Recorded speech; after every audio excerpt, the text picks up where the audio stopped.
नमस्कार दर्शकों, आपका स्वागत है मेरे इस चैनल में। और आज मैं आपके लिए जो वीडियो लेके आई हूँ वो बहुत ही इंटरेस्टिंग टॉपिक है, खासकर उन लोगों के लिए जो इस बात को सोचकर चिंतित रहते हैं कि उनका मकान कैसा होगा। आज के समय में मकान प्राप्त करना ही बहुत बड़ी मुश्किल है और बहुत ही बड़ी समस्या है।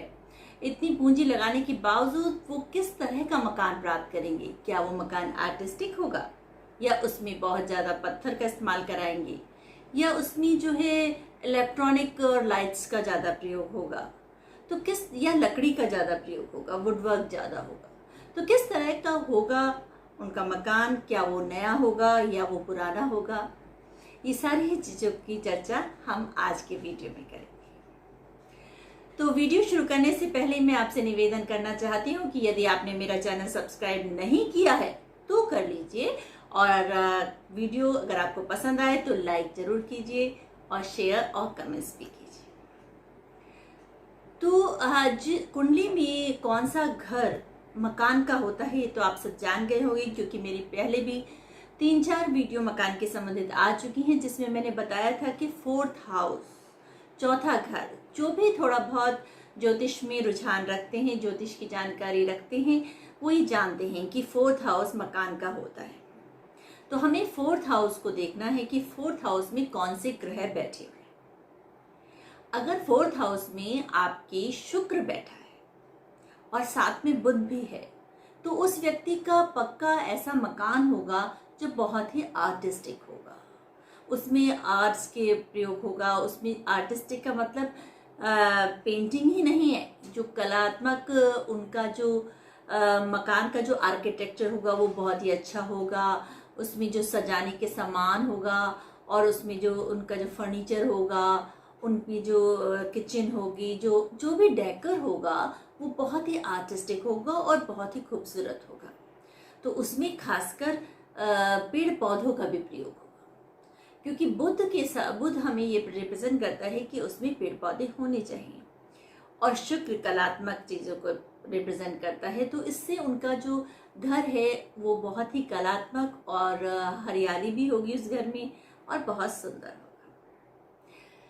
और अगर शुक्र भी केवल उस हाउस में बैठा है 4th हाउस में, तो वो ये भी बताता है कि उस घर में बहुत इलेक्ट्रॉनिक चीज़ों का भी प्रयोग होगा। आज के सभी के घर में बहुत ज़्यादा इलेक्ट्रॉनिक आइटम्स का प्रयोग होता है। कंप्यूटर, आपका हर चीज़ तो हाईटेक नेट पे है, लेकिन उनके घर भी जो बहुत ही आज के ज़माने से हाईटेक जो चीज़ें हैं उनका प्रयोग होगा।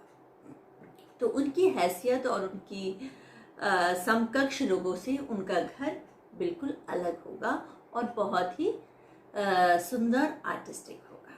और अगर उनकी कुंडली में 4th हाउस में नहीं भी बैठा है, तो यदि वो 4th हाउस की जो लॉर्ड है उसके साथ बैठा है तब भी उसका प्रभाव होगा। इसी तरह से यदि राहु का प्रभाव 4th हाउस में पड़ गया, तब ये ज़रूर है कि उनके घर के आसपास कोई नाला हो सकता है, या उनका जो घर है वो कोई पुराना घर हो सकता है, या वो घर उन्होंने किसी और से ख़रीदा हुआ हो सकता है, जो पहले से किसी में रहते हो वो नया ना हो। ऐसे चांस से होते हैं। उनको ब्रांड न्यू घर मिलने में बहुत मुश्किलें आती हैं, जिनका राहु का प्रभाव इस घर में होता है 4th हाउस में, या 4th लॉर्ड के साथ राहु होता है।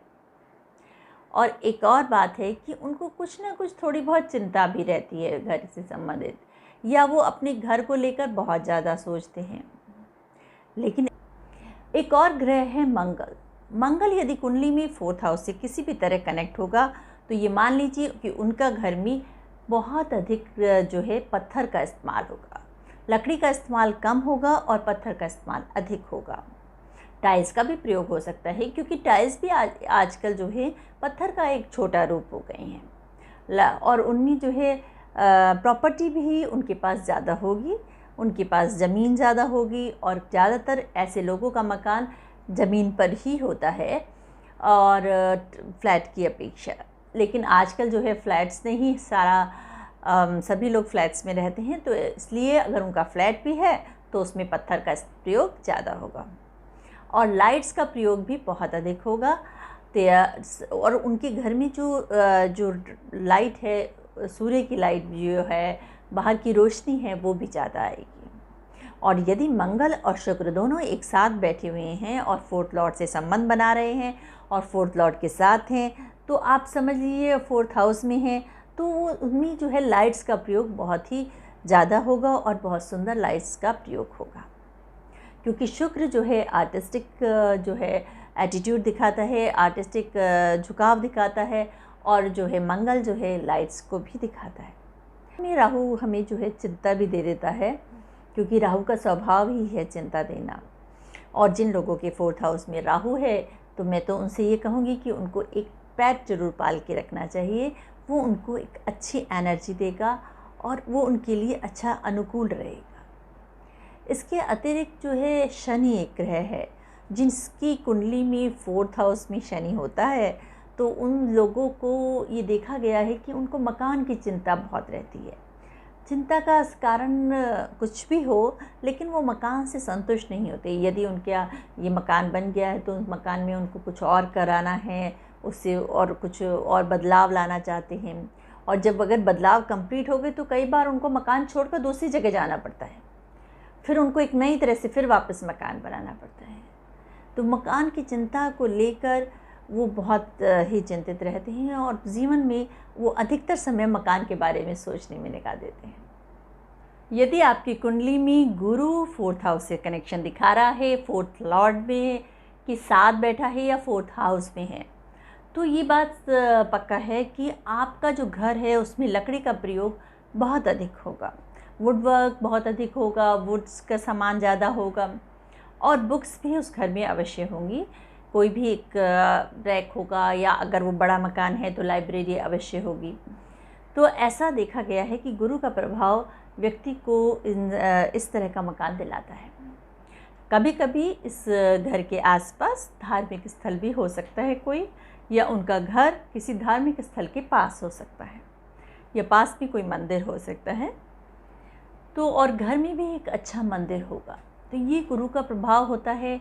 और यदि कुंडली में फोर्थ हाउस में गुरु है, तो जब उस घर में आप रहेंगे भी तो उस घर में डिस्कशंस बहुत होते हैं और वार्तालाप ज़्यादा होता है।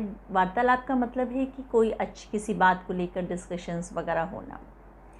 वैसे मैंने जो भी मैं आज की टॉपिक में बता रही हूँ ग्रहों की स्थिति, वो हमें केवल लगन कुंडली से नहीं देखनी है, चंद्र कुंडली से भी देखनी है, और फोर्थ हाउस से भी उसका कनेक्शन देखना है, फोर्थ लॉर्ड से भी उसका कनेक्शन देखना है, तभी हम सही नतीजे पर पहुंच पाएंगे। और एक और ग्रह होता है चंद्रमा।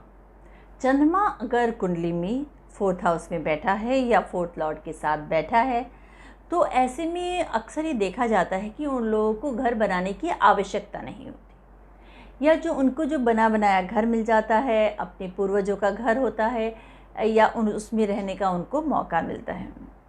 तो इस कारण से वो लोग, और जो भी उनका जो घर होता है वो बहुत बड़ा होता है, क्योंकि चंद्रमा ज़्यादातर बड़ा घर दिखाता है, तो बड़ा घर होगा और अपना जो है पूर्वजों से प्राप्त घर होगा, ऐसे चांसेस ज़्यादा रहते हैं।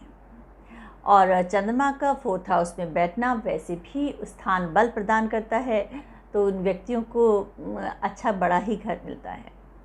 तो इस तरह से, और उसके घर के सामने पानी का भी स्रोत हो सकता है, और होना भी अच्छा एक इंडिकेशन है। सूर्य जो है कभी कभी फोर्थ हाउस में बैठना उतना अच्छा नहीं माना जाता, क्योंकि सूर्य का फोर्थ हाउस में बैठना कभी कभी हमारे जीवन में एनर्जी लेवल को गलत डायरेक्ट में कर देता है। मैं कह सकती हूँ कि जो एनर्जी लेवल है उसका गलत प्रयोग होता है, तो या फिर वो बहुत ज़ोर से बोलते हैं उस घर में, तो सूर्य का फोर्थ हाउस में ना ही बैठना अच्छी बात है, लेकिन अगर है तो उसका प्रभाव अवश्य होगा। तो इस तरह से जो है केतु एक ग्रह है, उसमें अगर फोर्थ हाउस में बैठ गया तो वो घर से संबंधित कुछ ना कुछ झगड़ा अवश्य दे देता है। कभी कभी घर नहीं बना पाते और चाहते हैं बहुत कि अपना एक घर हो, और अगर घर बन भी जाता है तो उस घर में जो है रेंट पे दे दिया तो किसी तरह का झगड़ा हो गया, या उनकी जो भी पूर्वज हैं, जो भी उनके भाई बहन रिश्तेदार हैं, उनसे मकान को लेकर कोई ना कोई लड़ाई भी हो सकती है। और ये प्रभाव अगर और भी बड़ा हो जाता है कि यदि 6th लॉर्ड का संबंध 4th लॉर्ड से हो जाता है, तब तो ये पक्का ही है कि उन्हें सोच समझ के मकान लेना चाहिए और किसी को किराए पे देते हुए भी सोचना चाहिए। और कभी भी उन्हें मकान रेडी टू मूव के अलावा दूसरा मकान नहीं लेना चाहिए। तो उनको जो है प्रॉपर्टी में झगड़ा, मकान में झगड़ा, या फिर जिस मकान में वो रहेंगे उस मकान में भी किसी न किसी प्रकार का झगड़ा हो सकता है, घर वालों से, रिश्तेदारों से। तो इस कारण से केतु का 4th हाउस में बैठना उतना अच्छा नहीं माना जाता है। तो इस तरह से आपको एक छोटी सी वीडियो कैसी लगी आप मेरे कमेंट बॉक्स में अवश्य डालिए। और अगर आपको कोई भी प्रश्न मकान से संबंधित हो तो अवश्य लिखिए, मैं उसका उत्तर देने का प्रयास करूँगी। नमस्कार।